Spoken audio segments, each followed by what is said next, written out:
Hi, ഞാൻ Dhanya. DR കിച്ചണിലേക്ക് എല്ലാവർക്കും സ്വാഗതം. ഇന്ന് നമ്മൾ ചെയ്യുന്നത് ഒരു തേങ്ങാ ചട്നിയാണ്. അത് ഇഡ്ലിയുടെയും ദോശയുടെയും കൂടെ കഴിക്കാൻ പറ്റുന്ന നല്ലൊരു ചട്നിയാണ്. എങ്ങനെയാണ് ചെയ്യുന്നതെന്ന് നോക്കാം. അതിനായിട്ട് ഒരു മിക്സിയുടെ ചെറിയ ജാറിലേക്ക് 1 കപ്പ് ചെറുകിയ തേങ്ങ ഇട്ട് കൊടുക്കാം. 2 പച്ചമുളക്, നിങ്ങൾക്ക് എരിവ് കൂടുതൽ വേണമെങ്കിൽ കൂടുതൽ ചേർക്കാം. പിന്നെ ഒരു ചെറിയ അല്ലി വെളുത്തുള്ളി, ഇഞ്ചി ഒരു ചെറിയ കഷ്ണം, ചെറിയ ഉള്ളി ഒരു 4 എണ്ണം കട്ട് ചെയ്തത്, കറി ലീവ്സ് ഒരു 2-3 ഇലകൾ, ആവശ്യത്തിനുള്ള ഉപ്പും. അത് അരയ്ക്കാനായിട്ട് ഒരു 2 ടേബിൾ സ്പൂൺ വെള്ളവും ഒഴിച്ച് നന്നായി അരച്ചെടുക്കാം.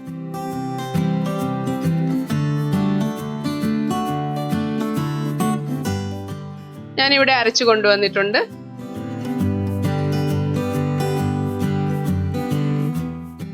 നല്ല സ്മൂത്ത് ആയിട്ടുള്ള പേസ്റ്റ് ആണിത്. ഇനി ഒരു ചട്ടി ചൂടാക്കി അതിലേക്ക് 2 ടീസ്പൂൺ എണ്ണ ഒഴിച്ചു കൊടുക്കാം. കടുക് ഇട്ട് പൊട്ടിക്കാം. കടുക് പൊട്ടി വരുമ്പോൾ അതിലേക്ക് ഉഴുന്നുപരിപ്പും ഇട്ട് കൊടുക്കാം.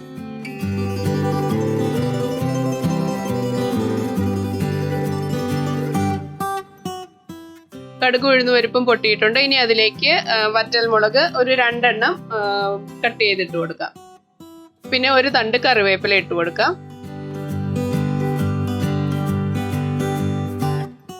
ഇതെല്ലാം ഒന്ന് മൂത്ത് വരുമ്പോൾ അതിലേക്ക് നമ്മൾ അരച്ചു വെച്ച ആ തേങ്ങാ ചട്നി ഇട്ട് കൊടുക്കാം.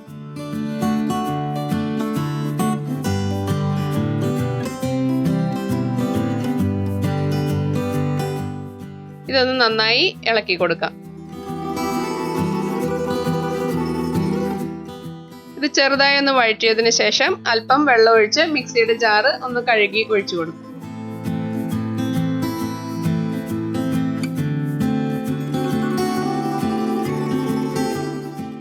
അല്പം കൂടി വെള്ളം ആവശ്യമുണ്ട്, കുറച്ചുകൂടി വെള്ളം ഒഴിച്ചു കൊടുക്കും.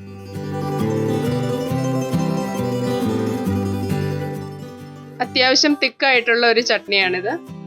ഇഡ്ലിയുടെയും ദോശയുടെയും കൂടെയും കഴിക്കാൻ പറ്റിയ നല്ലൊരു കോമ്പിനേഷനാണിത്. നമ്മുടെ ചട്നി റെഡി ആയിട്ടുണ്ട്. ഇഡ്ലിയുടെ റെസിപ്പി ഞങ്ങൾ ഇതിനു മുമ്പ് അപ്ലോഡ് ചെയ്തിട്ടുണ്ട്. അത് ഡിസ്ക്രിപ്ഷനിൽ കൊടുത്തിരിക്കാം. നിങ്ങൾക്ക് ഈ വീഡിയോ ഇഷ്ടമാവുകയാണെങ്കിൽ ലൈക്ക് ചെയ്യുകയും ഷെയർ ചെയ്യുകയും നിങ്ങളുടെ ഫീഡ്ബാക്ക് കമന്റിലൂടെ അറിയിക്കുകയും ചെയ്യുക. ചാനൽ ഇഷ്ടമാവുകയാണെങ്കിൽ സബ്സ്ക്രൈബ് ചെയ്യുക. Thank you. അടുത്ത വീഡിയോയിലൂടെ വീണ്ടും കാണാം.